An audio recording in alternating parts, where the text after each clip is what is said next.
Hello? Hello? What's up, cornbread? Nothing. What are you doing? Corn dog? I love hash browns and barbecue sauce for breakfast. That's nothing. I like A1 sauce out of the bottle for breakfast. Dude, dude, you put your pinky in it and you just lick it a little bit. It's like a booty hole. Hey, what's going on, my guy? Nothing. Just got a cup of coffee, smoking that ganj. I just rolled. I don't roll blunts. I've never really rolled blunts, but there's this new wrap that came out. Instead of licking it, it has like a peel strip on it, and it sticks on itself, so I don't have to lick it. And I actually roll really good blunts now. Dude, I've never rolled blunts, and I've been smoking hell of weed. I've gone through like 3 ounces, and it's not even halfway through the month yet.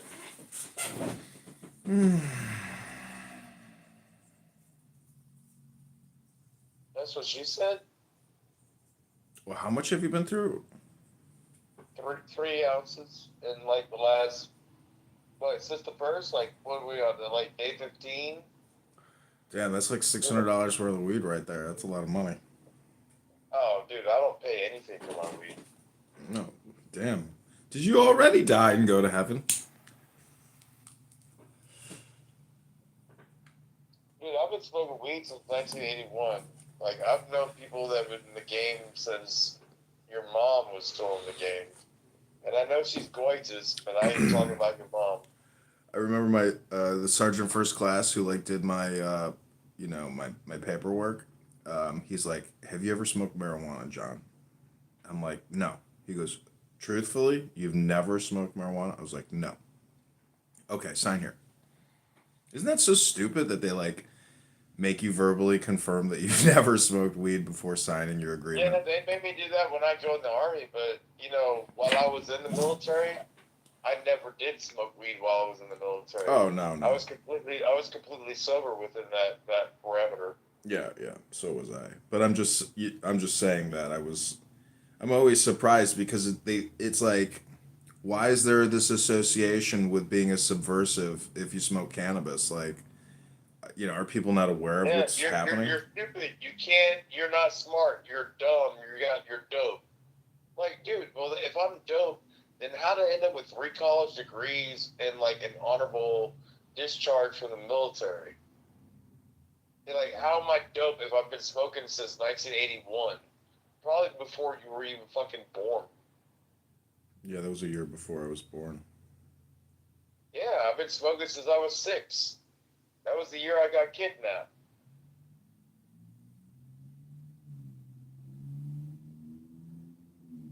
My brother gave me a joint when I got like brought back to the house, and I was hyperventilating, and he's like, "Hey, smoke this." That was the first time I smoked a joint, 1986. No shit, there I was, Satellite Beach, Florida. Satellite Beach.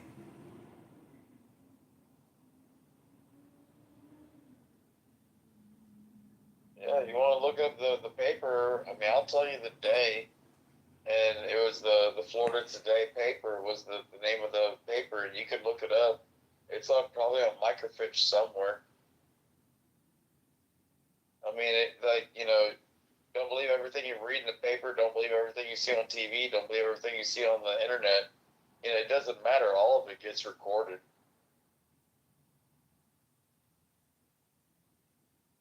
You're just recording a recording. That's what I think is funny about you. Yeah, I agree. I'm not doing anything special. It's just not. It's not No, you're just unique. reiterating, things that have already been done. Exactly. So I got a court case coming up on the 21st, and it's unfortunate, but like they're basically garnishing.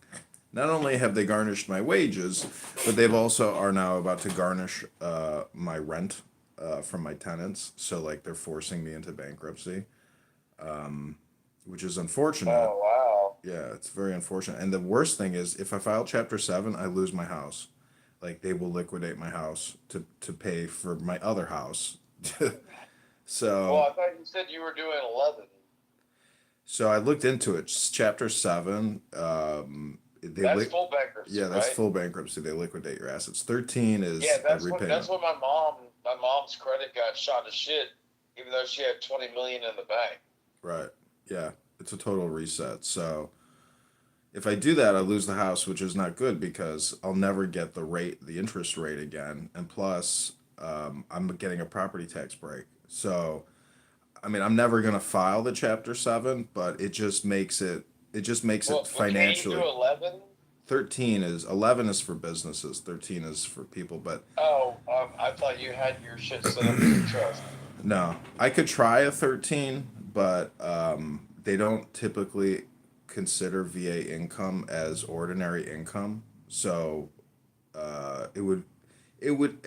honestly, Well, I don't even know if that's dude, possible. hey, hold out for a minute, because when Trump comes into office, they're not going to start taxing, Social Security, Hmm. and just like they don't tax the VA, and you can't claim that as taxable income.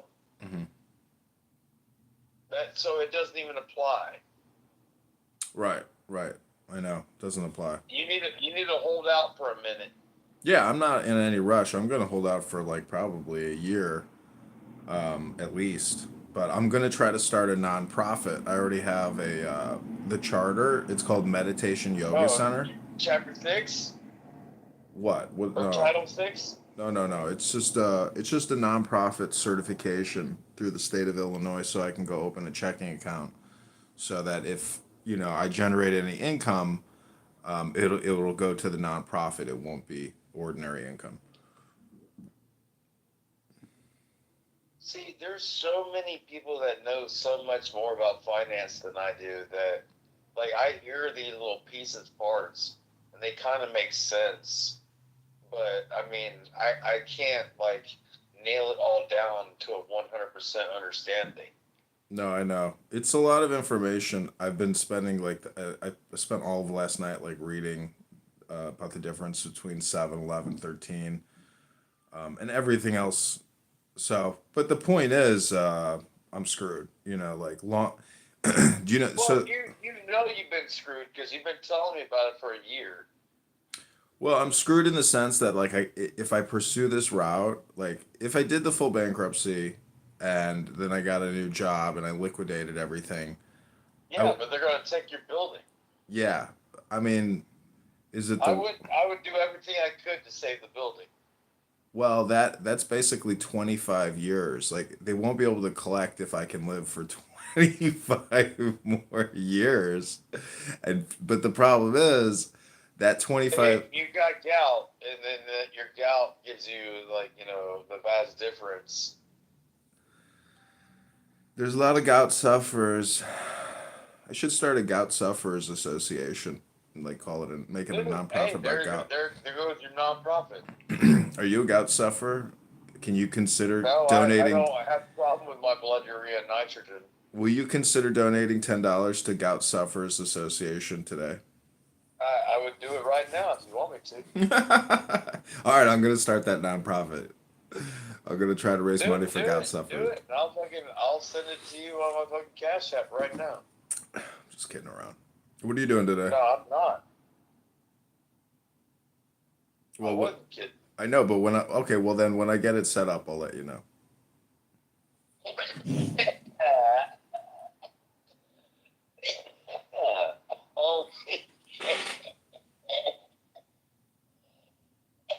Oh, oh, fuck me. Oh my gosh. So what's been going on new today, bro? Nothing. I just got a cup of coffee. Made a big wank. Oh my god. Wow. What you loved yourself better than anybody else could? That's what it comes down to half the time. It's like, well, you're fat and ugly. I don't want to fuck you, but you're also a bad fuck. But you could also meet a hot chick who's a bad fuck. Dude, I'll tell you right now, as fat and ugly as I am, like for most of these ugly bitches that if I ever went to a bar, I haven't been to a bar in 5 years. The last time I remember these bitches, I'd rather go home, jerk off, and wake up guiltless. It's true. It's exhausting. You know, if you're gonna invest the time, you really gotta like what you got. If you don't like what you got, it's like it's easier just to jerk off and go to sleep. Yeah, dude, it looked like you had fun with that girl on the Grey Goose.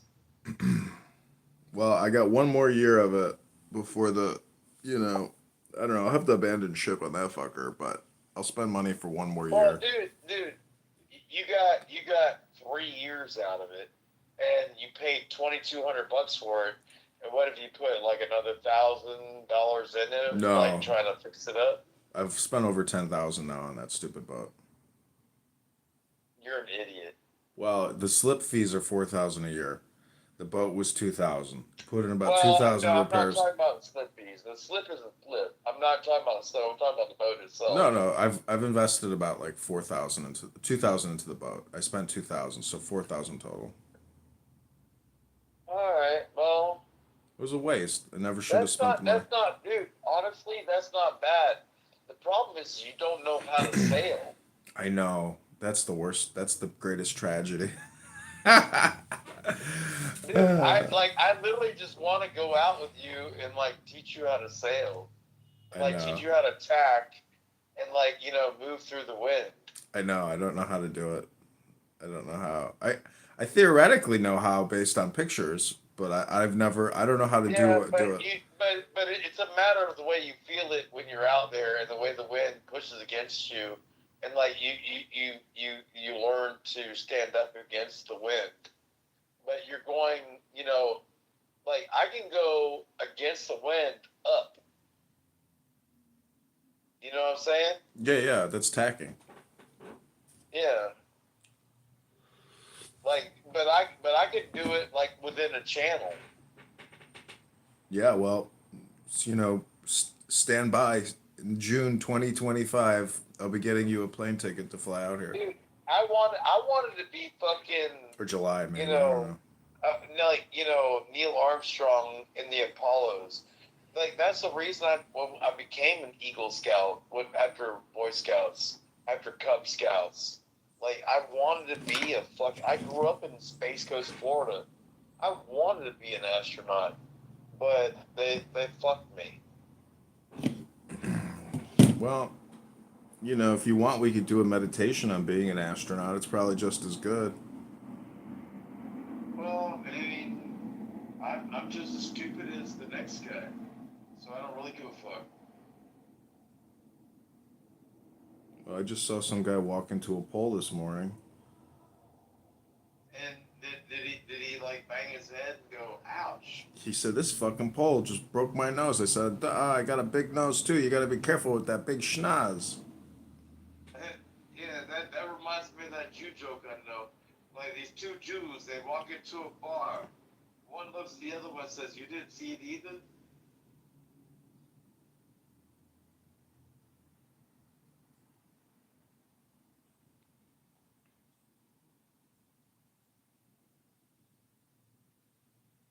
They walked into a bar. Come on, there. Fucking,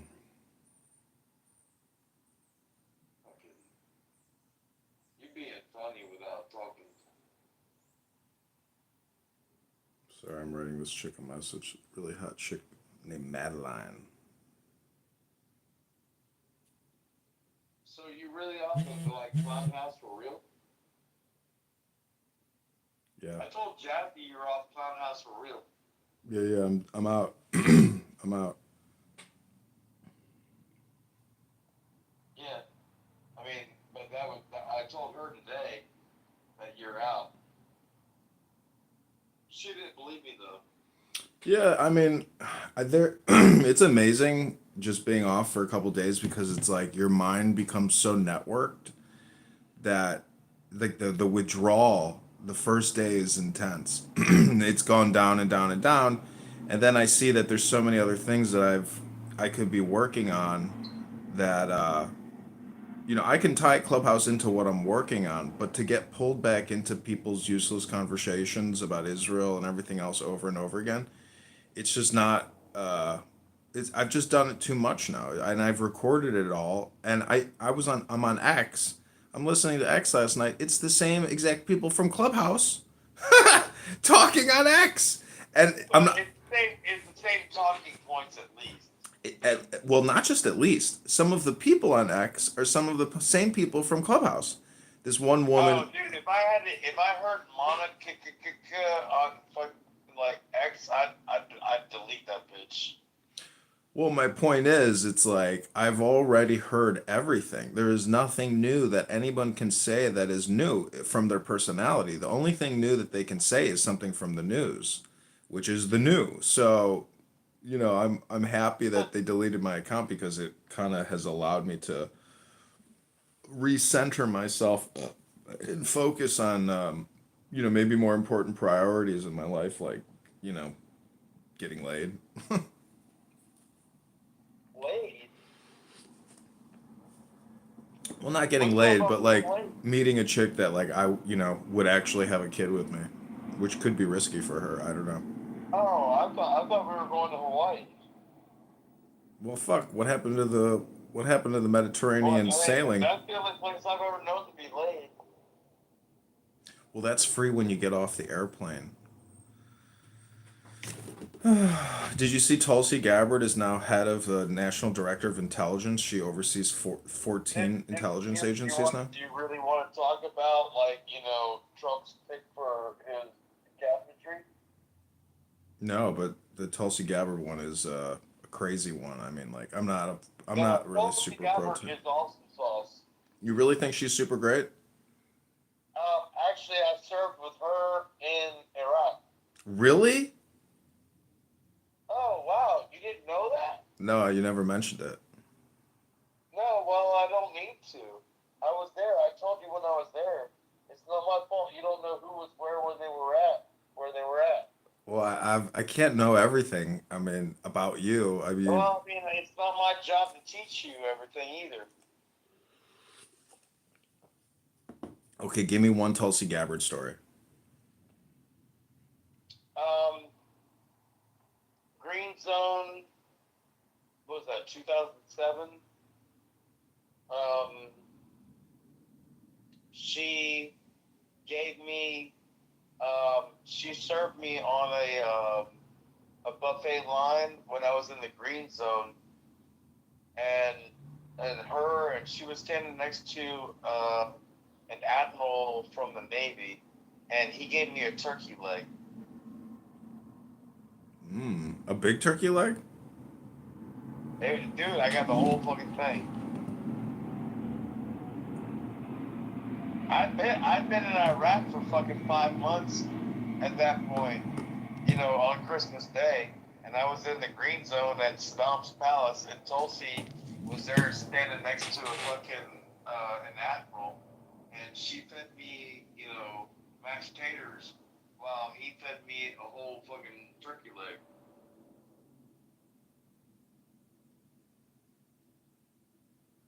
Like, because they were leaders, and we were the motherfuckers that were like living in Sutter City. Mm-hmm.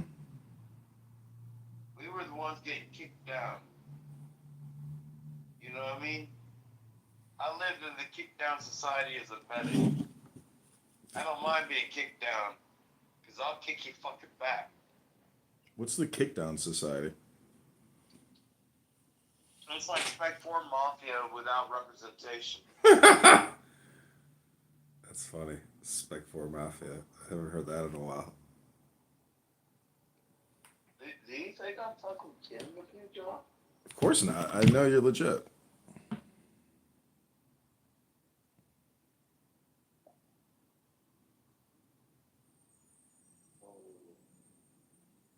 I'm about to go to the fucking mud park today. You can drive your. I'm about to pull out my old truck. I ain't even got a title to it, I just got to get it down the road like 3 miles to get to the park. Once I'm there, I can go hamburger. Ain't got no title on that bitch. It's a Salvation truck. When I was at the Citadel, this guy, Mr. Wright, this real redneck, not the nicest guy in the world, but he ended up, being pretty nice, I guess, comparatively. he, him and I, Comparative to what? compared to some of the other real assholes at the college, like real assholes, like crazy assholes, But the probably people neo that think they Nazis. know more than you, Huh? the people that think that they know more than you. No, they were just. I'm just saying, like real mean, angry people who were never nice, always constantly angry, constantly mean to you.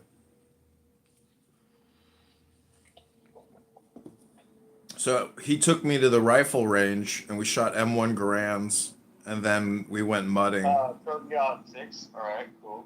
Then we went mudding, and his car got stuck, and I was like, "Are you retarded?" I was like, "Why the fuck would you do this?" Like the car was totally stuck, and we were trapped. Yeah, but John, my truck's lifted 12 inches with 38-inch super swappers underneath it. This guy didn't have that, so we had to get towed Like, out of the mud. it's a 4x4. So if I get stuck in a mud hole, it's a really big mud hole. Like most shit, my truck doesn't even get stuck in at all. Like I just go through it like it's a splash puddle. Dude, I grew up mud, bro. Dude, my uncle owned Outlaw 35. Do you know what that looks like? Mm-mm. Look up 1987 Outlaw 35 monster truck. That was my uncle's truck. I grew up doing that shit. Outlaw 35, baby.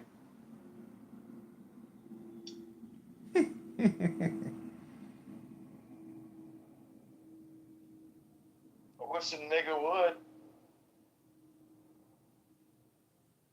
Shit, I told you I'm bringing it back, bro. I don't really give a fuck.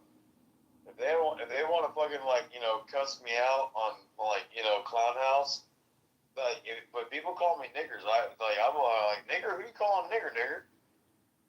Like I just kick it back in the face, dude.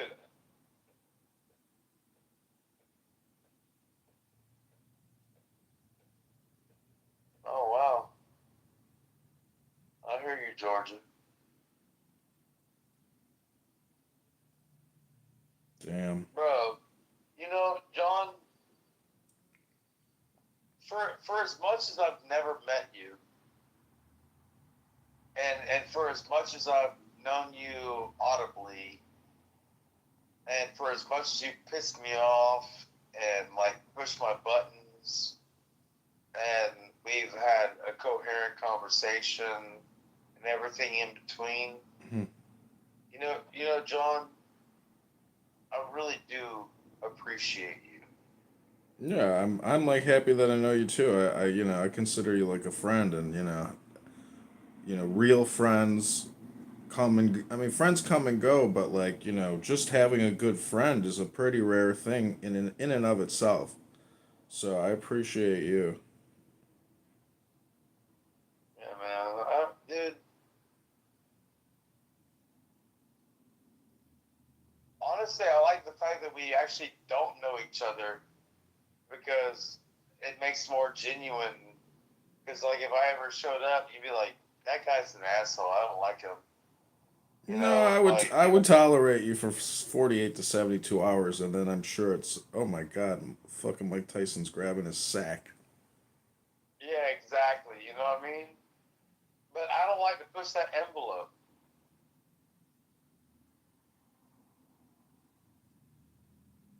But I like how I know you, like 100%. It's a good Like story. you're an honorable person in my book. Thanks. I mean, it doesn't take too much to be honorable these days. Well, I mean, yeah, especially if you're a little bitch ass fucking like Mike Moon fucking crayon eating, window licking, fucking taking photography and saying, "Oh yeah, I was in the Marine Corps." I'm like, bitch, you were taking pictures. And then he said the same thing about you. That's what Edmund did. Edmund was only you taking pictures. Well, everyone's journey is different, you know. I mean, it's, you know, you have to live with your decisions, and you know, I have to live with my decisions, and I'm living my decisions, you know, every day. I mean, this fucking upcoming trial is a part of my decisions. So, I don't know. Yeah, but you made a bunch of bad choices to get where you're at. I know, but you know, that's the point is like I'm not going to let it destroy me, ruin me, or like think that I'm a bad person. I mean, I've done what I've had to No, do. it just recognize that you did bad choices and don't do those choices again. Exactly. That's what my dad tells me. You know, now is the time to start living in an honorable life, and I agree with that. But Yeah, I mean, it doesn't mean you can't, like, change and articulate yourself in a different direction. I know, and that's why I've decided to become a full-time yoga instructor, where I will teach meditation 60 hours a week for $1 an hour. We have a viewer on my OnlyFans vid account, Natalia. She's a girl I used to date, and you know, Dude, once I get my money turned on, my money's turned off right now. But once my money gets turned on, I'll come up to Chicago and I'll rent out a studio for 3 months and I'll just let you fucking and we'll advertise it, word of mouth, and we'll let you be the guru and I'll be the man behind the scenes. well, we don't have to wait. We can do it right now. Actually, I'm Well, thinking. I don't have the money right now. No, I'm saying we can I do, continue. but I don't want to pay the penalties to get the money. No, no, that's not what I'm talking about. I'm saying like you can help me with phone calls, emails, of people that are looking for meditation, yoga, psychic readings, tarot card readings, hypnosis. Like we could start a hypnosis business, a nonprofit. Yeah, but the thing is, like most people I talk about Christianity. I'm not talking about like hopes and dreams and Well, wishes just and do Christian hypnosis well then, want. and I that mean, bit. but my Christianity exceeds all the hopes and dreams, wishes, and well water. I know, but there's a lot of people out there that need a well to draw from. You could be that well. Well, I mean, I have the well underneath my house. I'm good. I'm talking about you, your soul, your knowledge, your understanding. Well, I mean, I was raised Southern, man. It's my culture.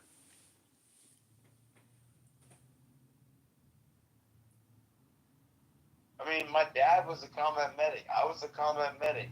Both my granddads were in the military in World War II, and my mom's dad fought in World War II and in Korea. Fuck. What are we trying to understand about each other?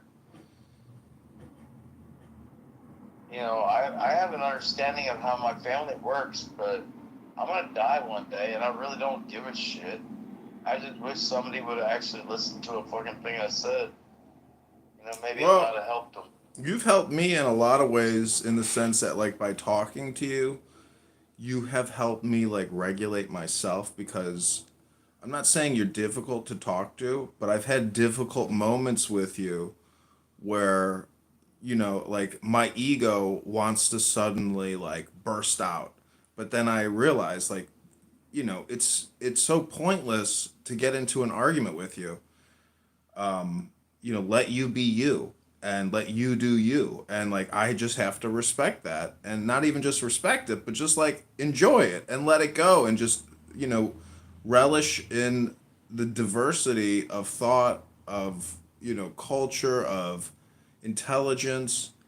um You know what the weird thing is, John? Like, the really weird thing is, I'm 49 years old. I've never been married, and I do not have any children. But I would love to meet a woman with like an 8-year-old son or daughter. No, I prefer a son, so I could teach him how to like throw a curveball and like teach him how to like play soccer and like I would homeschool the shit out of that kid. I have 3 college degrees. I mean, I've made that kid smarter than anybody that came out of high school. And like dude, I would love to marry a woman that has a like a single mom with a child, and I would take care of a man's child because I was adopted, and my biological father wasn't there for shit. That's why I got adopted. My name went from Henderson to Sellers. Mm. I was Brian Fitzpatrick Henderson when I was born. Hmm. Now I'm Brian Patrick Sellers. It's kind of crazy because it's like you have a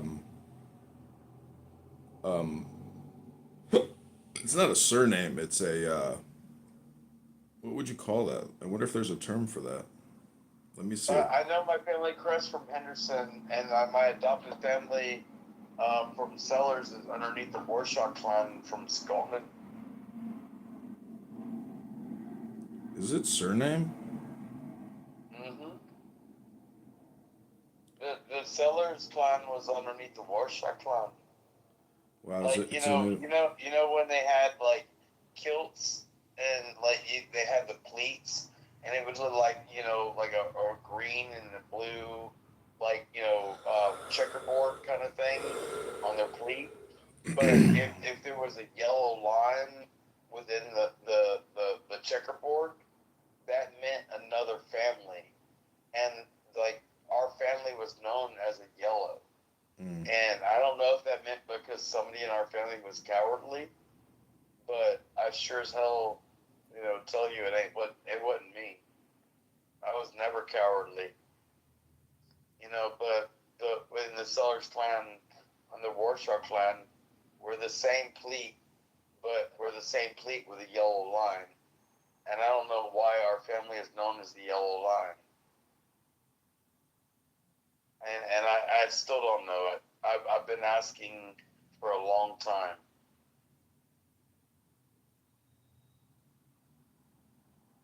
Like I said, I gave up my Christianity and tried to figure out my paganism for a long minute, but I went back to Christianity because Yeah, I think most people do. the paganism didn't reckon. Well, the problem with paganism is that Christ, in so many ways, like made it obsolete. And you'll hear all these gurus saying the same stuff. It's not in the books. You are the secret, and the secret is within you. And so, if you can visualize, um, basically, there's one statement. It says, "Know where you came from and settle all your problems." It like supersedes and one ups and competitively reframes your position in life, because it gives you basically eternal salvation, which is what Christ delivered. So, you know, I'm just saying that paganism is always going to be an outdated system because it's always pointing to the same center or same source, which is you. And that's what a lot of depressed people don't get. And I wish they could just realize that and stop drinking themselves to deaths. That's the thing Hey, about. remember that TV show, like Joe Friday, and but like they were Yeah, cops. that was a great show. What was that called? I have to Google it. I can't remember. I used to watch it though. It wasn't Hawaii 5.0. That was Hawaii, guy. It was Frank and I get it. I used to watch it all. Forever Nights? No. Let me no. see. But I'm thinking about when Dan Aykroyd and Tom Hanks redid it as a movie. There's car 50. Oh, that. Car 54. Is that what you're talking about? Car 54. Yeah. Hmm. Like Joe Friday. Oh, Tom Hanks remade that movie. Tom Hanks and Dan Aykroyd redid that movie. And when they went in that movie, they went against the pagans. Really? Yeah, and you know what the pagans? They had a neon sign. You know what pagan was in that movie? Uh-uh. It was people against good and niceness. Let They were pagans. They were people against good and niceness. me see if I can find that. No, dude, look up pagan Tom Hanks, Dan Aykroyd. That's all you need to put in. Pagan. There's a holdup in the Bronx, Brooklyn's broken out in fights. There's a traffic jam in Harlem that's backed up to Jackson Heights. There's a scout troop short a child, cruise ships do and I go wild. Car 54, where are you? I bet you anything my dad loved that show. I gotta call my dad and ask him. No, you need to look up. You need to look up what I was talking about, though. Oh, well, with the Tom Hanks scene, I tried to find it. It didn't show up. Look, dude, Google Tom Hanks, Dan Aykroyd, pagan. Pegan. People against good and niceness. Pagan. Dude, it was. Oh, yeah. I remember this movie. That's funny. And it was a remix of It was a remix of Car 54, Joe Friday. Dan Oh, I see it, Aykroyd I was see Joe it. Friday. Oh my god, this is hilarious. I really like Dan Aykroyd. Yeah, but I think Tom Hanks is probably a fucking. Holy shit! I don't know what you're going. That's a funny Bring name. it here are three. She's as pure as she can be. White and clean as driven snow. From Orange County, here we go.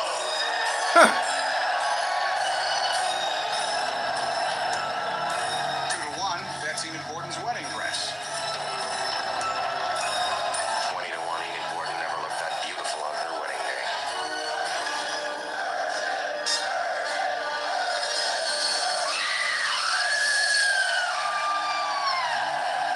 Let's move.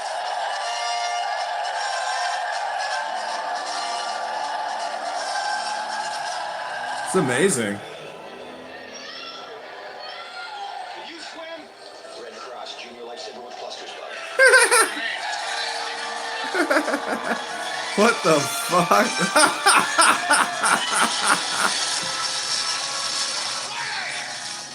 I found the snake.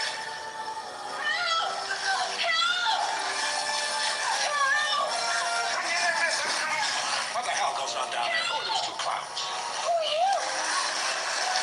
Friday, scream back. Los Angeles Police Officer.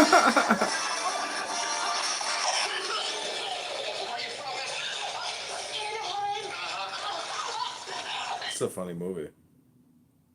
The scene, the symbols are just crazy. You know.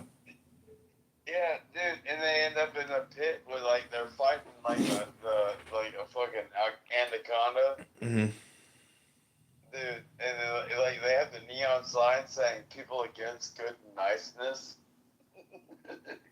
Pagan, like, dude, every time I've ever heard anybody say pagan ever since 1986 when that movie came out, they're like, "I'm a pagan." I'm like, "Oh, people against good and niceness." Oh wow. Like that's literally where I went with it. I think it's funny he's feeding it Skittles. I think it's funny that they have those big like goat pants on. This is so funny. Yeah, Dan Aykroyd is a legend. You know, he was. I saw him on like I don't know. I think it was Joe Rogan where he was talking about cannabis and terpenes.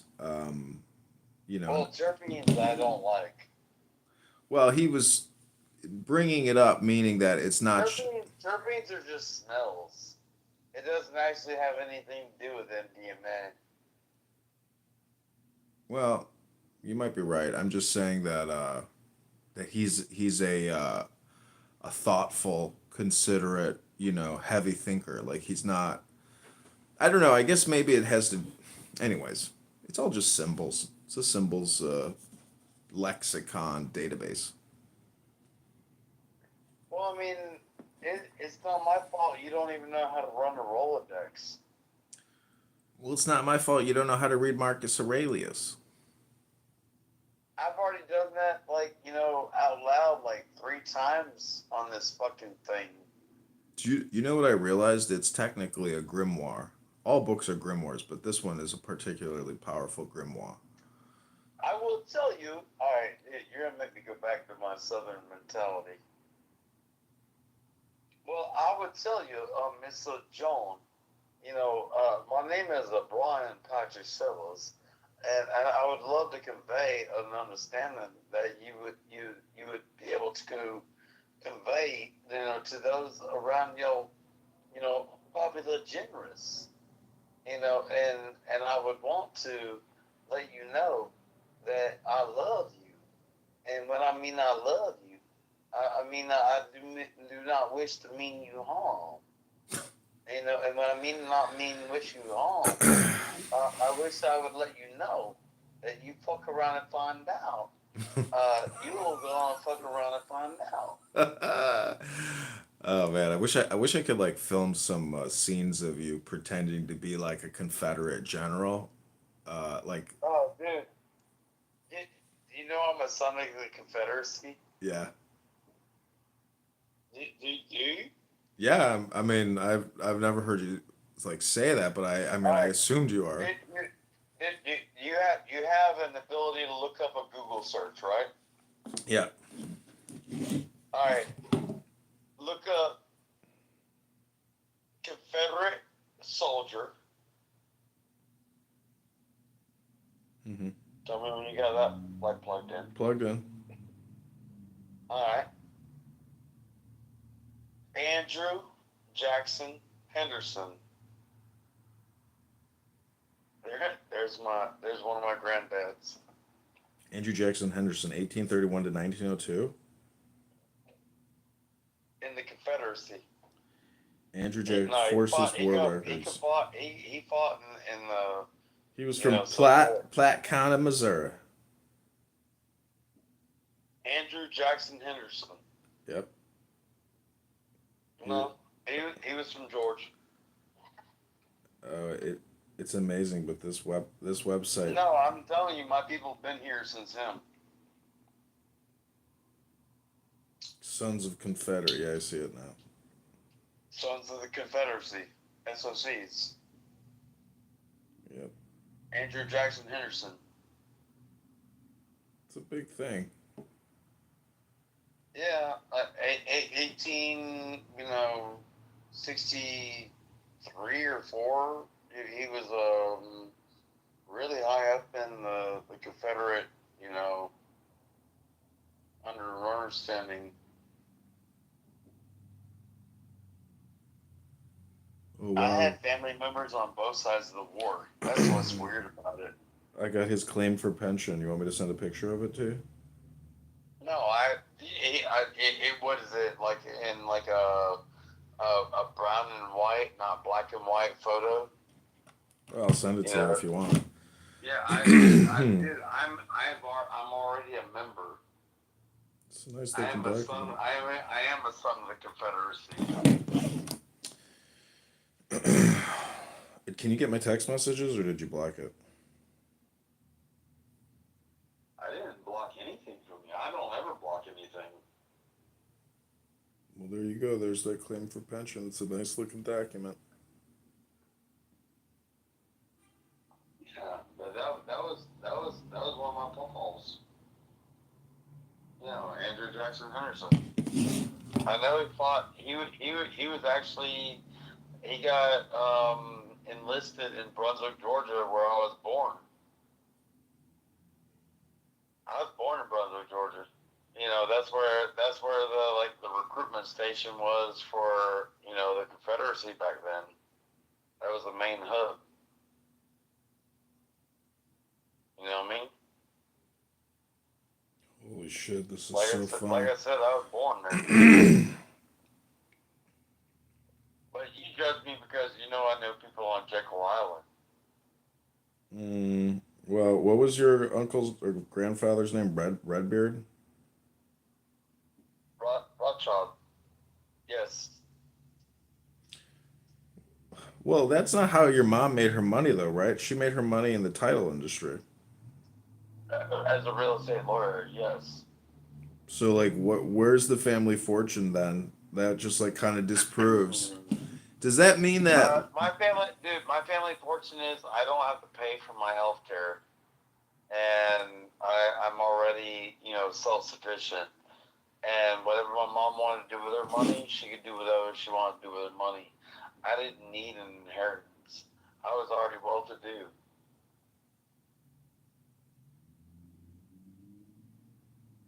You know what I mean? I've always been well-to-do. Dude, I bought Apple stock at 17 cents in 1980, 88, 89, somewhere in there.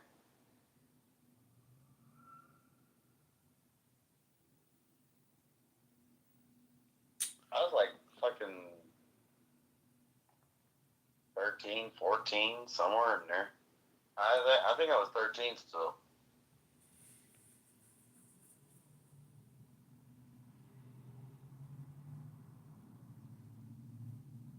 Does that hurt your heart that I know more than that? You know, John? No, bro. It makes me happy that I know somebody that knows more than I do, so I can rely on them for their superior intelligence. Yeah, I was never worried about. I've never been worried about my bills. Dude, I started working when I was 12 years old, like taking my neighbor's trash cans to the side of the road, you know, every Tuesday and Thursday, because when I came home from school on Wednesday and Friday, the trash truck had already been, you know, by, and I could take their trash cans back to their house, and I would charge them $1 per week to make sure that their trash cans got from the side of their house down to the fucking, you know, the road where they were already paying for it being in the city. You know what I'm saying? Mm-hmm. Dude, they paid me fucking. Dude, I was doing that since I was 12. By the time I was like, you know, 14. No, we're not going back to China. But no, I Are grew up. we going back to China? Who was that? Somebody that likes to piss me off. We have a little China girl there? Hamara. My That's her name. China girl. Her name is Mahara. I told her to shut the front door. Don't kick rocks. Unless you're willing to take rocks through your glass house.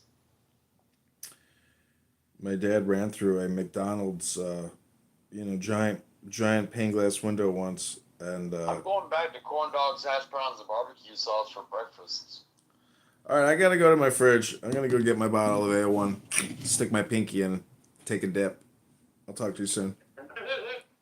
Bye. Yeah, are you gonna put like orange juice and like A1 in your beer? Just orange juice and beer. I'll talk to you soon. Bye.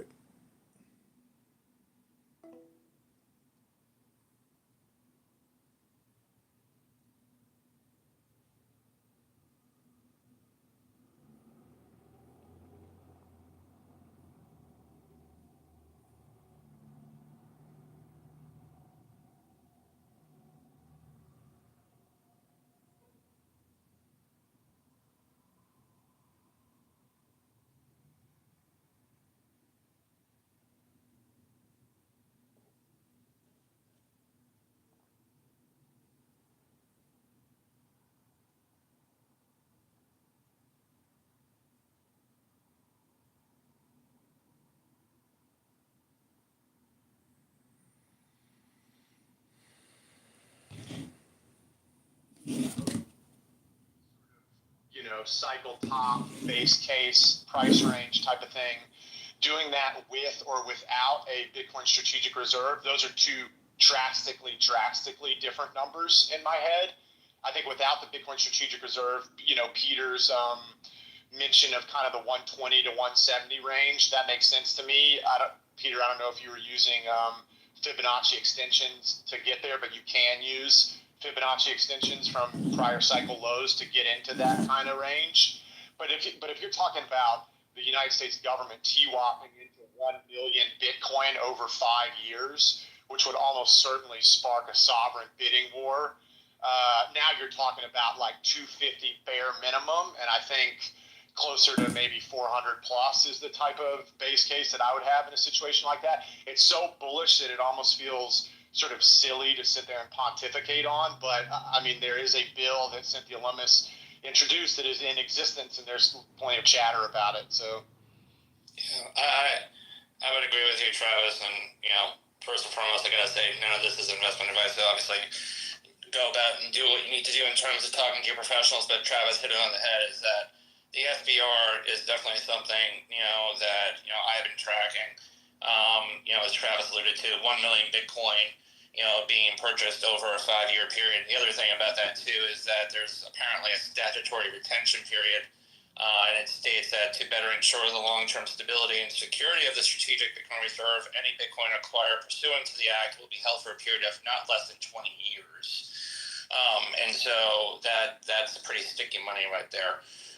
This is also really interesting too, is that Pennsylvania just recently, as of the last 2 or 3 days, introduced their Bitcoin Strategic Reserve Act, and Republican Pennsylvania Representative Mike Cable said, by integrating Bitcoin into our reserves, we're not only protecting Pennsylvania from inflation's relentless impact, but also positioning our state as a leader in financial resilience and innovation. And so not only, as Travis alluded to, could you see sovereign nations, becoming very focused on, trying to get into this, quickly, but you also have states here in the United States that are also going to be doing that too, potentially, if they follow what Pennsylvania has done here, which obviously could or could not happen. And so, there's a lot there from the SBR state that I think is very, very interesting to continue to track. And as we've seen the cabinet nominations that Trump has put in place, J.D. Vance, for instance, for those that, this is all public knowledge, by the way, you can go and find all of this. J.D. Vance had a talk, I think it was a Y Combinator and Bloomberg talk, you can find it online, where he talked specifically about how the future of digital assets.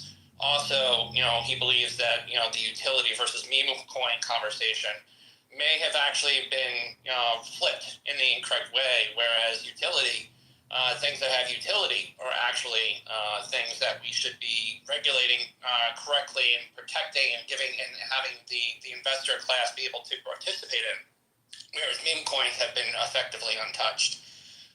And again, this is J.D. Vance's words. Obviously, VP president, VP elect right now, and so he's so kind about this. So we're, and Travis knows, we've all been, around the space for so long. The fact that we're talking about, elected officials and, obviously a new administration talking about these things is just mind blowing for anyone who was around in 2016, 2017. I remember when I had Travis, talk at one of my first, family office conferences in 2018. I can't even think back to that point where we were like, okay, a president's going to actually be thinking about a Bitcoin reserve. And so if you just take a step back and think about where we've come as an industry over the last 7 years, it is just tremendous.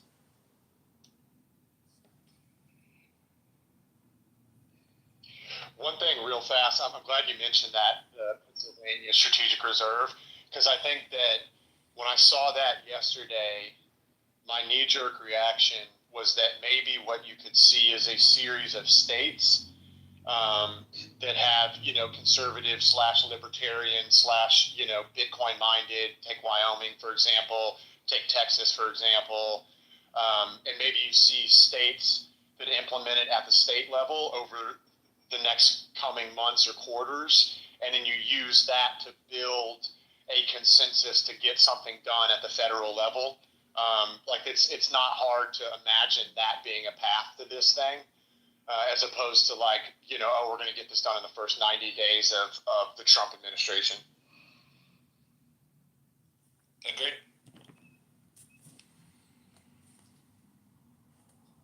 I might as well then. I just want to echo again how incredible it is. And just to give context, I remember back in, I think it was like 2014, 15, a congressman would just say the word Bitcoin and like even say it in like a negative way, like, oh, I don't like this Bitcoin thing. And us Bitcoiners would all be celebrating, right? We'd be like, oh my God, wow, a congressman said the word Bitcoin. Wow, we're really making it now. Like, this is just, it's absolutely insane. Like where we are now and the type of support we have today is just incredible. And like, yeah, it's just worth celebrating. We've come so far as an industry, and now we're really in a position where we've got that institutional acceptance. So now I think that the next thing is really working on adoption, right? And getting past the mass collective delusions that,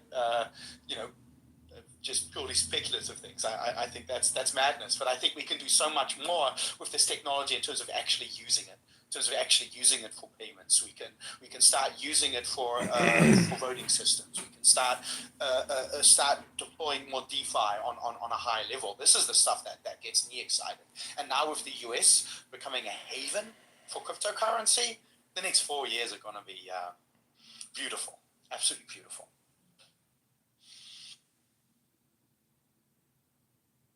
I tend to agree. Going back to the Polymarket topic, I know we were talking about that at the beginning.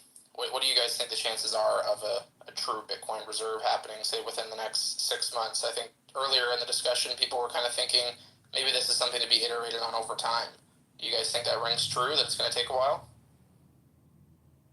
Yeah, I'd say less than 20. I'd say 10 to 20% chance in the next 6 months. Even as a critic of Bitcoin, I still have to agree. I mean, like, to me, it's all a big mass collective delusion. Like, I know the dot-com bubble or the housing crisis or the tulip bubble, but, you can all go along and cheer for it, but it's still going to happen, most likely. I have to agree, even as a critic. I mean, the interesting question here is how good of a trader is Donald Trump? And if you believe he's a good trader, you're going to have a different opinion than if you think that he's just kind of going along with this thing and bopping along and doesn't really care.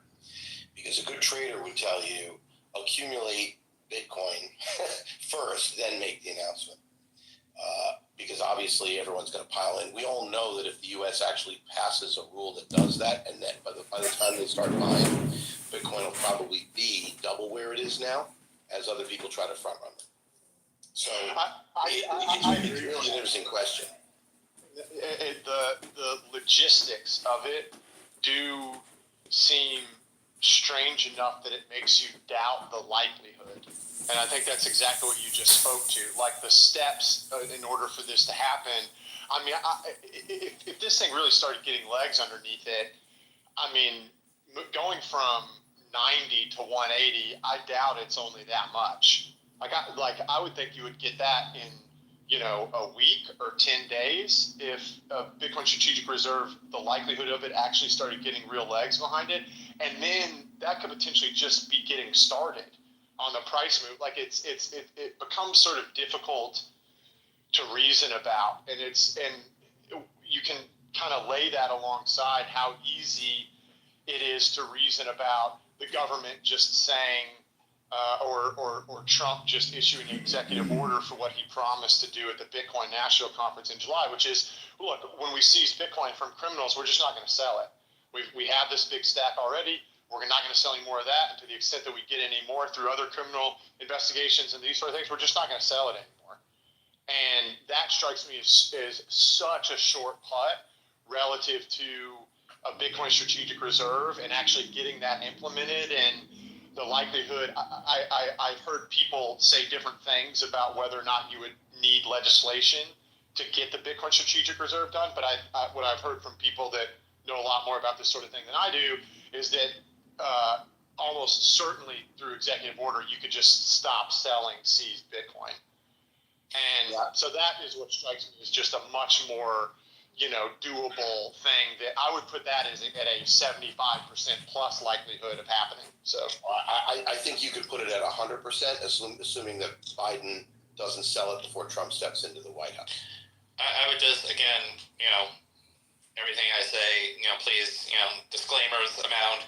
I would just say that, as of where we are right now, it appears that the new administration incoming right now is priorities, as you saw with the creation of the Department of Efficiency with Elon and Vivek. It seems that I think one of their first priorities is to eliminate as much overspending and waste, from probably a day one, for the first 100 days, is to really do that. And it appears that, that department was given, I think, about a 2-year window to be able to get that done. So in the kind of the prioritizations of things, obviously would love to see an SPR and would love to see Senator Lummis's bill, become something that happens. But I think if we really want to look kind of, if we're thinking 6, 12, 18 months down the road, I think the first priority is, we're probably going to be seeing a focus more on cutting waste and maximizing where tax dollars are currently going to. That's obviously just my opinion. You can take it with a grain of salt.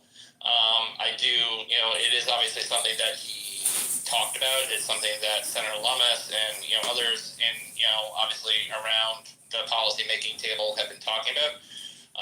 But I just, from what I sense and what I see, just, watching all of the same things that you all watch, it feels like they're going to try to cut waste first before they do something like this. on crypto regulations, it seems to me like the most likely fast path is a de facto regulatory framework that happens through a series of settlements and no action letters from the SEC and the CFTC, combined with executive orders out of the White House. And those are all things you can have happen in the first 90 days.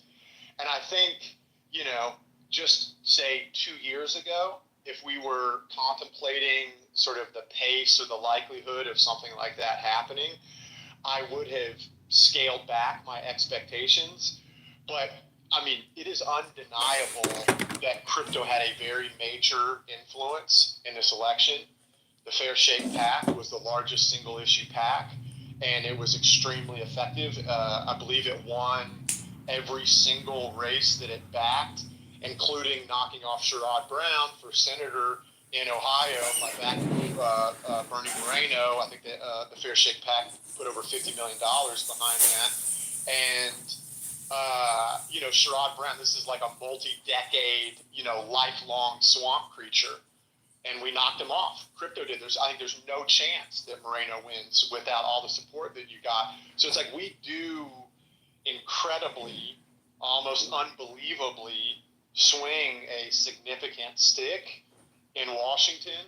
And I think that makes me feel like the likelihood that we get that de facto regulatory framework that I just described, and we get it pretty quickly, say in the first 90 days, I think there's actually a pretty high likelihood of something like that happening.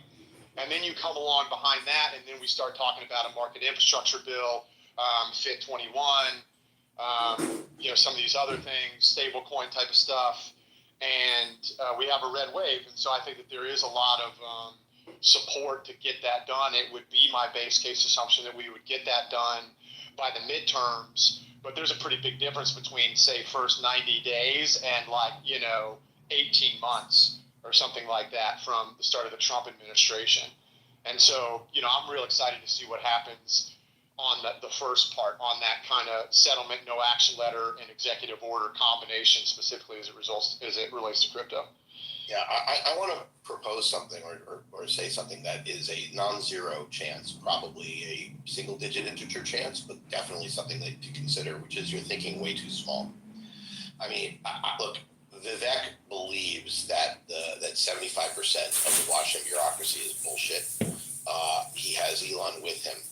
The one place which is undeniably true is that the United States is the only place in the entire world with two financial regulators for financial products. We're the only one.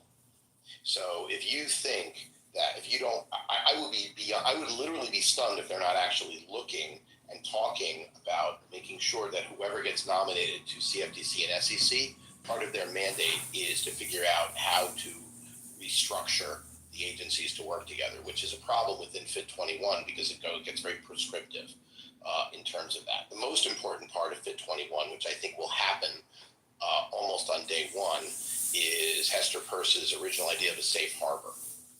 And that has a lot of meaning to it. And we've talked a lot on the space of what that can be. But I think that possibility is not remotely priced in, meaning actually having a regulator that just has new rules for financial industry instruments, securities or not, and new rules for derivatives, whether on commodities or not.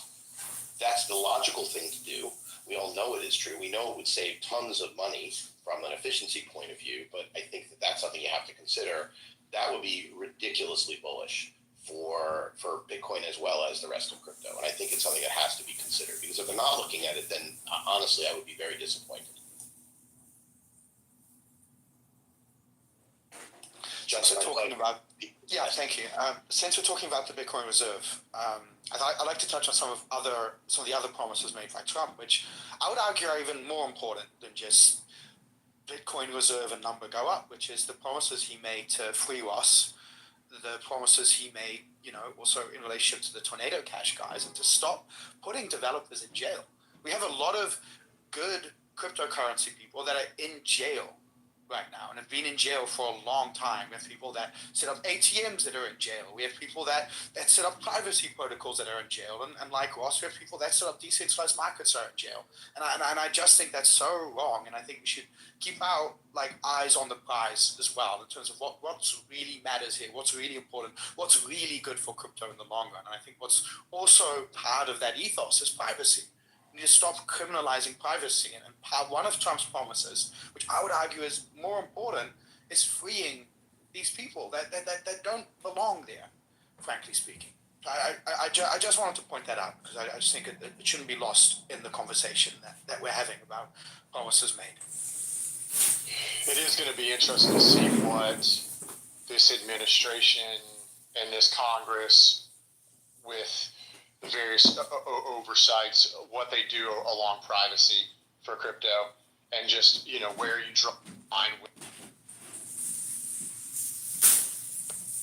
Sorry about that. Where they draw the line with self-custodial wallets, code is free speech, that sort of thing.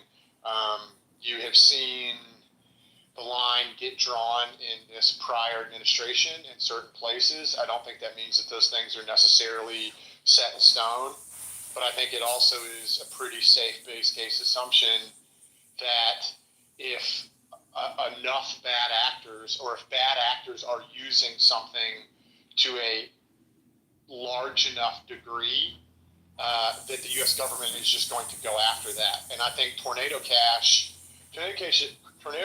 is actually the perfect example, where there was very strong evidence that you had North Korea and other, bad state actors that were using this thing in size, hundreds of millions, if not billions of dollars of illicit funds flowing through this thing. And then you just sit there and you ask yourself, what, what's to come of that? Is it reasonable to assume that the U.S. government is just going to turn a blind eye to that sort of thing in the name of, liberty and not overstepping freedom of private transactions, basically? And look, I'm a crypto guy. I'm a Bitcoin person. I'm certainly libertarian, small government minded, beyond a shadow of a doubt. But at the same time, I think I can have, I understand where the U.S. government is coming from, regardless of the political leanings or a Republican versus a Democrat administration, which is just that bad guys laundering billions of dollars to go do bad shit with that money. That's the kind of thing that we need to take a hard look at stopping and trying to toe the line of stopping that while also allowing, privacy of transactions for people that aren't doing anything bad is not easy to do. I think what's important to keep in mind, there's a distinction here, right? Because Tornado Cash was a decentralized protocol, right? So like putting the Tornado Cash in jails didn't actually stop bad guys from using it. And I think it's the principle that's important here. When a bad guy uses a M16 to shoot up some people, do we put the manufacturers of the gun in jail? Right? When terrorists use a Toyota pickup truck to fight a guerrilla war, do we put Toyota executives in jail for creating that Toyota? Right? Like, I actually think there is a That's a good way of distinction. framing it, Justin. Yeah, thank you. Like, there's an important distinction. So I think there are cases where if there is some sort of centralized control, like they have control over who can use it and can't use it, yeah, they're guilty for letting North Koreans use that system. By the way, there's no dispute over North Koreans moving hundreds of millions of dollars for Tornado Cash, by the way. That definitely did happen. But they had no control over that happening because they just wrote some code and people used it. And the same is true also, like, if criminals use Bitcoin, does that mean we now ban Bitcoin? No, of course not. And Tornado Cash is that exact case. And that's why this case is so important, because we shouldn't put coders, people that write code for decentralized protocols, we shouldn't hold them to account for whoever then uses that permissionless protocol, right? Completely agree, Justin. And as we're just Kill him. Kill him now.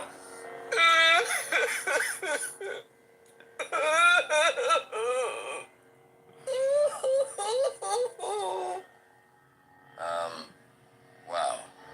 Now I feel kind of bad. Maybe there is another way. I should kill him. Don't do it. He's too dangerous to be left alive. Man, can we speed this up, Master? I'm super hungry. Shut up, man. Wait, did you just call him Master? Yep, that's Supreme Sith Lord Darth Sidious right there. Is this true, Palps? Yes, Anakin.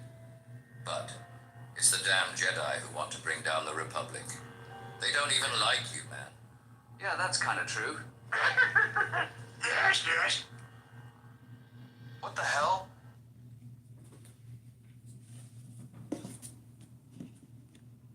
Silly, it is silly, so it's probably silly. I mean, obviously, if we're not talking about large-scale hackers, then essentially a tool is a tool. So whatever people do with it, the actions of those people essentially define what they choose to do and who they choose to be. So it's not the coders, it's not the people who actually program it, but it's the people and their decisions. I agree. And why don't you just give us an overview of what CDFI AI is, and also let me know if that's how you pronounce it. It's a little bit of a mouthful when I first saw the brand name. Yeah. Well, yeah, you pronounce it correctly. It's not straight on point. So CDFI AI. And yeah, by the way, thank you for bringing me up here. And I think I learned something new in terms of everyone sharing their opinion. So that's awesome. So I mean, as the name suggests, we are basically everything that's everything about crypto. We have CeFi, we have DeFi. We have AI. It's not just because of the hype, but we actually do have some very useful purposes for it. So essentially, we are a non-custodial aggregator of DEXs, yield protocols, all sorts of different staking, farming, lending, etc., etc. So the idea is basically to be the ultimate crypto hub and to provide access to crypto for absolutely anyone and anywhere, on the go, on your mobile, on your computer, etc., etc. And yeah, we're essentially looking to aggregate all of the chains, all of the different wallets, and yeah, basically have everything within the same UI, make it very convenient, make a very seamless experience for the users. So that's about and us. It's chain agnostic as well. So can you go into a little bit about what your goals are there? Yeah, so I mean, as I mentioned, since we're aggregating everything, it's kind of pointless to aggregate everything and just to essentially become Google of crypto things. You can look but you can't touch. So the chain agnosticism is one of the key. I wouldn't say ideas, but I mean it's one of the largest pillars in crypto. I guess it's something that can not only unite the different communities, as currently I do believe we have a huge problem with the crypto tribalism. Everyone is I'm a Solana fan, I'm an ETH fan, I'm like Sui fan, etc., etc. Or well, vice versa. You can be a hater of something in particular. So our idea is basically to make it, this like a seamless experience for users. You can trade whatever you want. You can, take part in whatever you want, and so on. So again, the idea is to make it essentially as as close to Web 2 experience. Like you don't get, somehow. Left out, if your friends are going somewhere and you're like, I can't do that because I don't have like a particular wallet, It makes sense. Like you mentioned that you guys are basically aggregating everything, and as you're kind of building out that stack of building in these aggregation endpoints, do you feel as though the underlying technology, like what you guys are plugging into, is there to make a truly chain agnostic experience and tools like Wormhole and whatnot? Good question, and it's something that we've been asked a lot in the past already when we were talking to some of the big guys in the market. So I would say it's 50-50. There are definitely some protocols, some companies that either have something almost there, but not quite there. And also there's quite a bit of development that's going in-house to actually make those things work for us. So what's the biggest challenge that you guys are facing right now to kind of build that truly chain agnostic atmosphere? I was just about to say. So I mean, it's the funny thing. It's actually the shift in the paradigm.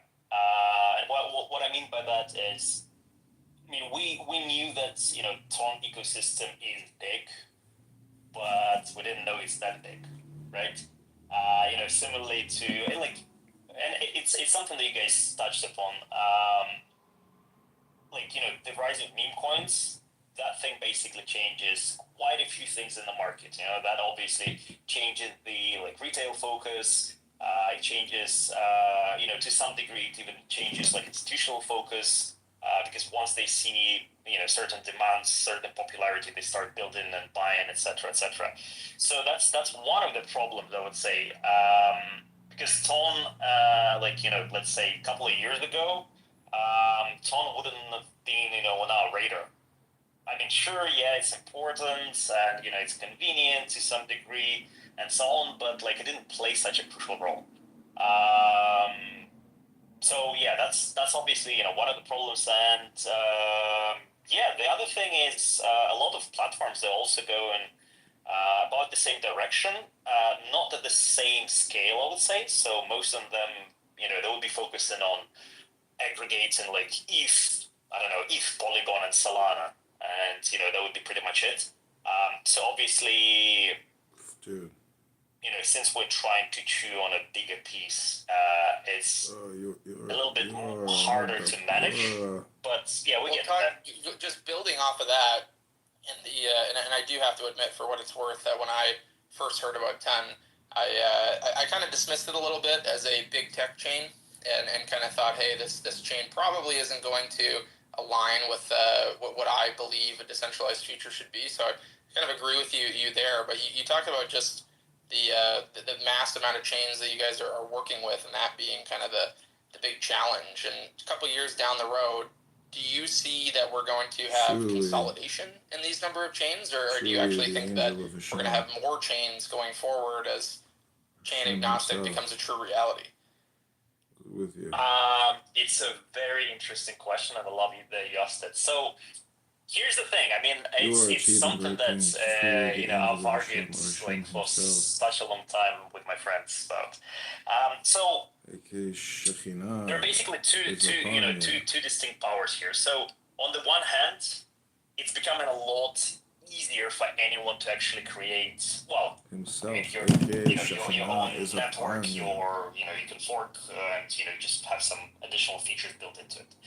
On the other hand, there is like a limited number of things that we can actually do through blockchain.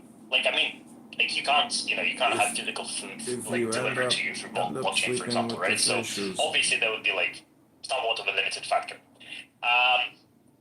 So just it's, remember. I mean, it's really funny to see like a lot of layer mouth. 2 like building on Bitcoin at the same time, essentially doing the exact same thing. So like obviously it's a race. Whoever gets there first essentially gets like all the money, the popularity, and all the girls.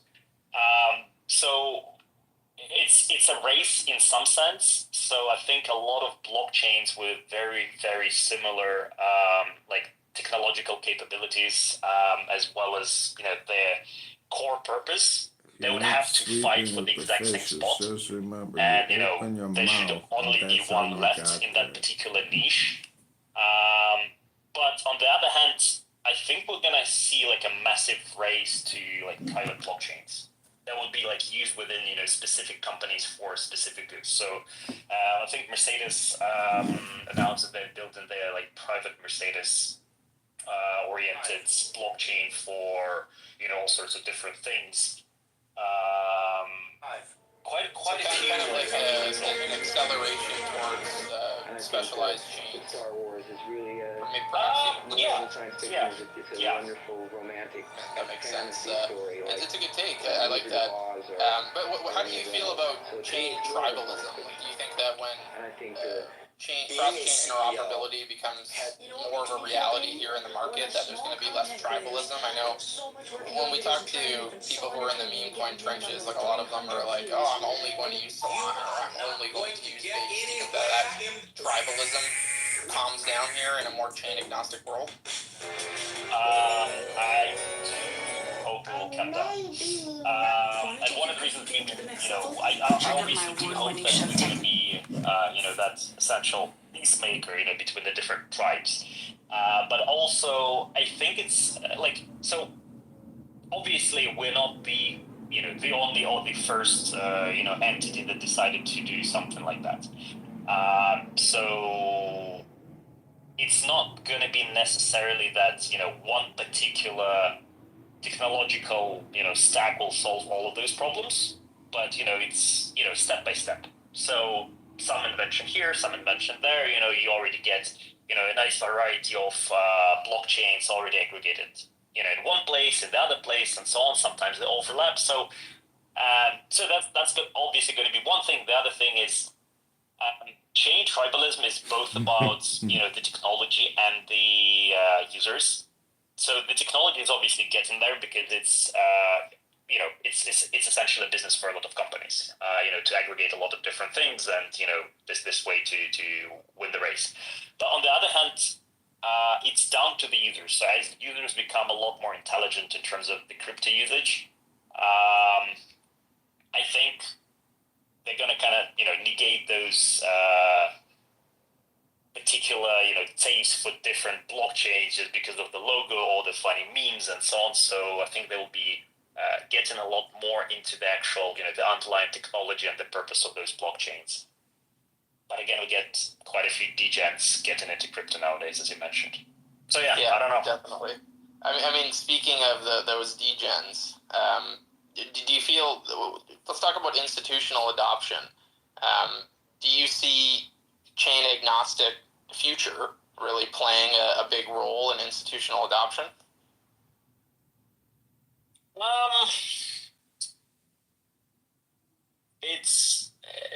It's a little bit tricky. So institutions would likely be adopting those chains that they either have they either see some monetary future in, or they would be adopting those blockchains that they would use themselves as the underlying technology. So, I mean, it's not really clear for me. Let it put this way. So, like the institutions, they're obviously looking at it right now. Some are already getting into it. I think there was some piece of news about Hedera and the H-bar. Well, some bank, I think, or some VC was looking to get an ETF for it. So it's not like, I mean, it's one of those blockchains. It's one of those coins that I wouldn't really think about immediately.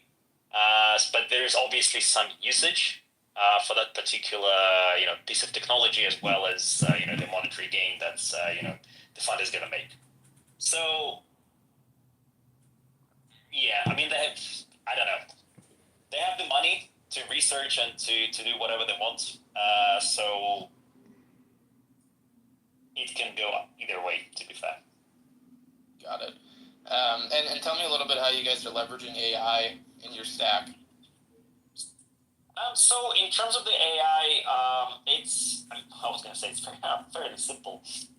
It's actually quite complex. So one of the cool things is we're basically getting all of the market data. I mean, since we're aggregating all of the things, we can get all the market data. We can see and understand like all the sentiment, etc., etc. And also, we're currently training some of the models. We actually onboarded a couple of great data scientist guys recently as well. So we are basically trying to get as much data, as many different endpoints to provide like a clear picture, which would be personally tailored to that particular user who has some settings for it. So the idea is obviously to provide personalized recommendations for like portfolio rebalancing and so on and so forth. So this is the end game. In the shorter time span, we already have like aggregation of 360 sources of crypto-related news. So it's obviously impossible, to go through all of it by itself. So that's where the AI comes in. You can literally ask the AI, hey, what's the gist? The last 24 hours I missed it. Give me the most important things. What's the outcome of that elections, for example, and so on. And also with the help of AI, we, like as I mentioned, we're trying to make it seamless. We're trying to make it user-friendly, not just in terms of the UI UX, but literally make it as dumb, I would even say, as possible. So one of the things that we tested a couple of months ago was the voice module. So you can literally talk into your phone and ask it, not Siri, but whatever we're gonna call it. Hey, I want long Bitcoin at this particular price, take profit here, stop loss here, on Binance, for example, on this particular account that connected. So it would recognize all of those different things. It would, put a limit order, and that's it. So even if you're driving, you hear in the news oh yeah, BlackRock just bought another trade, and you're like, awesome. So hey phone, just do this thing for me, please. That's it. Makes sense. I do want to thank the team at IBC for putting this panel together. We had a great panel. We have about 5,500 concurrent listeners right now. And as we're wrapping up, what would your call to action and your hook be to these users to try out your product? Honestly, I would say, guys, we're aggregating everything. We have a couple of huge announcements to make. Some trading campaigns, challenges, prizes, and so on. But generally speaking, I think now a lot of us have a chance to make it smart and potential life-changing decisions. So I would say move fast, don't lose your mind, embrace crypto, and join CDFI family. Enjoy the markets. Well, The pedal Awesome. predator Well, thank you very eating much piece of shit for humans joining who us, can date Stevie and Boy. parasite. You end up with If you guys Morrison are listening in, and make sure you give them a Cult follow. of Check out their product, especially if moving across multiple chains is something that you do on a daily basis. And I know I do personally, and it's one of the biggest time sucks to moving around in the trenches and trying to get different positions created in crypto. So thanks to all the listeners for joining us for another episode of Crypto Town Hall. And have a wonderful Friday. Thanks everyone for tuning in. Their view of the universe has come right into Japanese life through Buddhism, but it antedates Buddhism. Buddhism simply adopted it as a matter of course, just as now if you invented a new religion, you would probably adopt the cosmology of modern astronomy. Well, now, how does the Hindu see the world? You know, there are really three great views of the world that human beings have had. And they go, one is the Western view of the world, which looks upon the world as a construct, an artifact, by analogy with ceramics and carpentry. Then there is the Hindu view of the world, which is dramatic, looks on it as a play. And then the Chinese view, which is organic and looks upon the world as an organism, a body. But the Hindu view sees it as a drama. And it's simply this: there is what there is, and always was and always will be, which is called the self. That in Sanskrit is Atman, A-T-M-A-N. And the Atman is also called Brahman. Brahman, from the root Bri, to grow, to expand, to swell, is actually related to our word breath. So, Brahman, the self, according to the Hindu view, plays hide and seek with itself for always and always and always. How far out, how lost can you get? So here, each one of us, according to the Hindu idea, is the Godhead on purpose, getting lost for the fun of it. And how terrible it can get at times. But won't it be nice when you wake up? That's sort of the basic idea. And I found it's an idea that any child can understand. It has great simplicity and great elegance. Now, in part of this cosmology, we must understand another feature of this conception of the universe. Not only, you remember now the kalpas, the periods of time, the yugas, the qualities of the time through which the universe goes, but there's the final thing, which are called the six worlds, or the six paths of life. And this is very important for Buddhism, although it comes from Hinduism, is represented in what is called the Bhava Chakra. Bhava means becoming, B-H-A-V-A. Chakra, C-H-A-K-R-A, means wheel. The wheel of becoming, the wheel of birth and death. And it has 6 divisions. It has the top people and the bottom people. The top people are called Deva, D-E-V-A. The bottom people are called Naraka, N-A-R-A-K-A. Devas are angels, and they are the people who are the supreme spiritual successors. The Naraka are tormented in purgatory, and they are the supreme spiritual failures.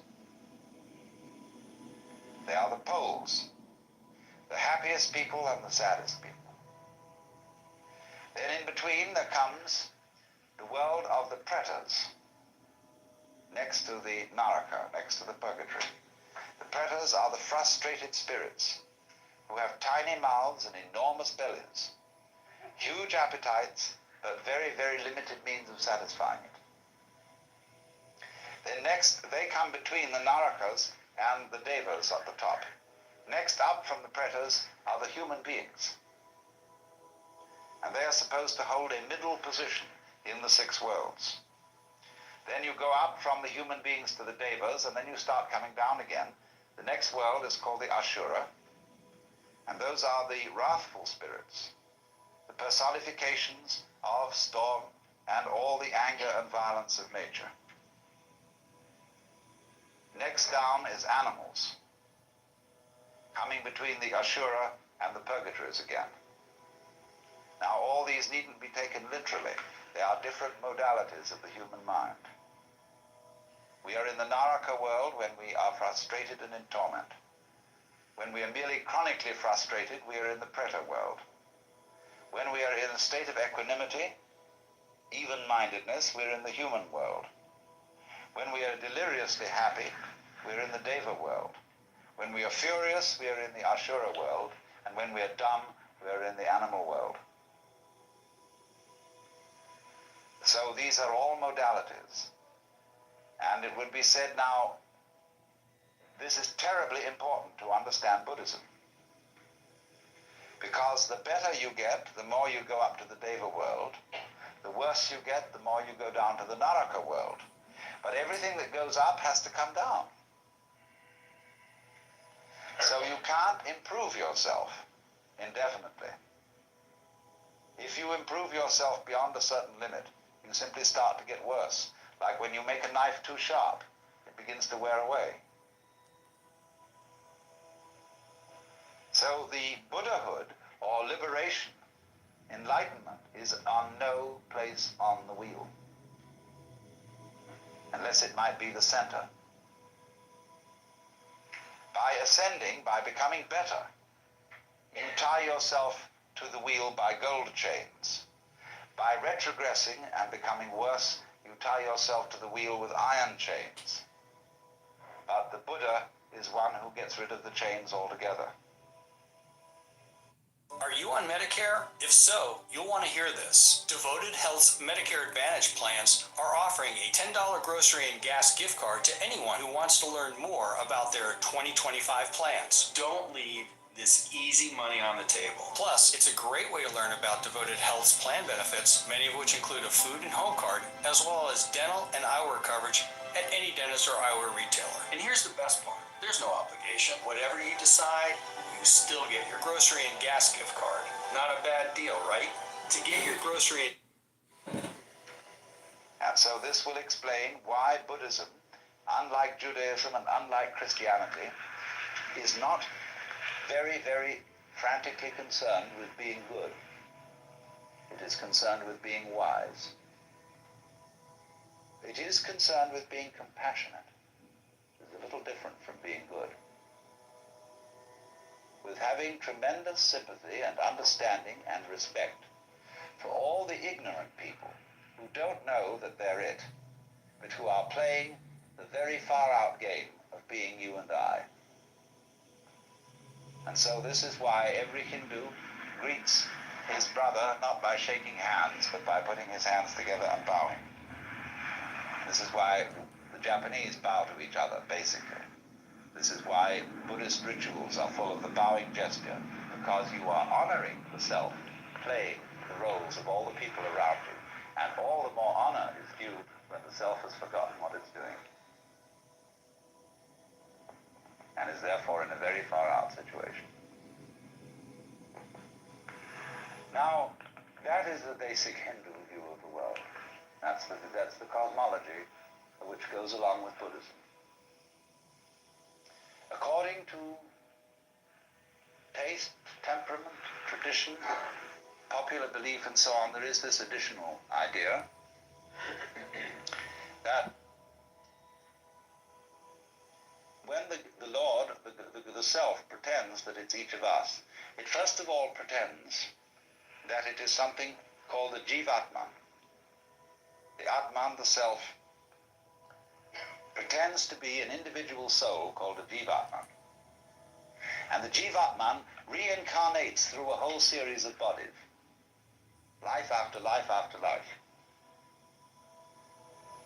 And according to what is called karma, karma literally means doing. The law of doing, whereby acts occur in a series, and they are linked with each other in an unbreakable chain. So everybody's karma is the life course that he will work out through maybe innumerable lifetimes. I'm not going into that because a lot of Buddhists don't believe that. You will find that the Zen people, for example, are quite divided on this. They will say, no, we don't believe literally in reincarnation. That after your funeral, you will suddenly become somebody different, living somewhere else. They will say reincarnation means this, that if you sitting here now are really convinced that you're the same person who walked in at the door half an hour ago, you're being reincarnated. If you're liberated, you'll understand that you're not. The past doesn't exist. The future doesn't exist. There is only the present. That's the only real you that there is. The Zen master Dogen put it in this way. He said, spring does not become the summer. First there is summer, and then there is spring. Each season stays in its own place. And so in the same way, the you of yesterday does not become the you of today. We've all been seeing all the news about what these celebrities have been doing at those crazy parties with the baby oil. Now, the news is telling us that they confiscated about T.S. Eliot has the same idea in his poem, The Four Quartets, where he says, when you settle down in the train to read your newspaper and so on, you are not the same person who a little while ago left the platform. If you think you are linking your moments up in a chain. And this is what binds you to the wheel of birth and death. But when you know that every moment at which you are is the only moment, this comes into Zen. A master will say to somebody, get up and walk across the room. And he comes back and he says, where are your footprints? They've gone. So where are you? Who are you? When we are asked who we are,